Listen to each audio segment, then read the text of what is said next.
Ici, nous allons voir la fonction balayage. Balayage, ça va nous servir, par exemple, à ce qu'une forme prenne la direction d'un chemin. Donc, imaginez que vous ayez un réseau d'écoulement des eaux, par exemple. Donc, en construction, on peut appeler ça donc en sanitaire, et il va vous faire votre circuit d'écoulement ou d'arrivée des eaux, par exemple. Voilà. Alors, ici aussi, je vais travailler uniquement en version, en fenêtre 3D, pardon. Donc, je vais me remettre en vue simple. Hop, ici, je suis bien en vue 3D. Alors, pour faire le chemin, je vais travailler avec une SP-Line. SP-Line, on a vu ce que c'était en DAO2D. Donc, en fait, ça nous permet de faire une ligne avec des arrondis et des courbes. Donc, je lance ma commande SP-Line.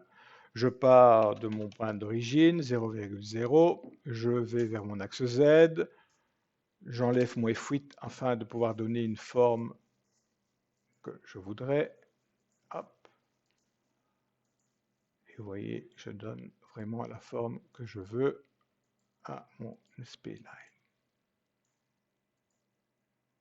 Voilà, top, voilà, je m'arrête là. On va tourner autour et vous voyez que je pars vraiment dans toutes les directions. Vers le Z, puis je redescends, je vais vers mon X. Voilà, le but c'est de le dessiner en 3D. À la base de cette SP-Line, je vais dessiner un cercle.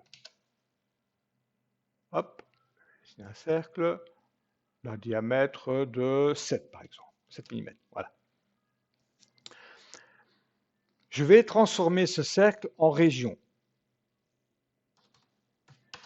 Hop, je vais appliquer le cercle, région, et vous voyez qu'il m'a créé donc la région. Le chemin, on ne transforme pas en région, de toute façon ce serait impossible parce que pour que la fonction région, la commande région, pardon, fonctionne, il faut que ce soit une pièce qui soit fermée. Mais ici, notre SP-Line va nous servir de chemin, simplement.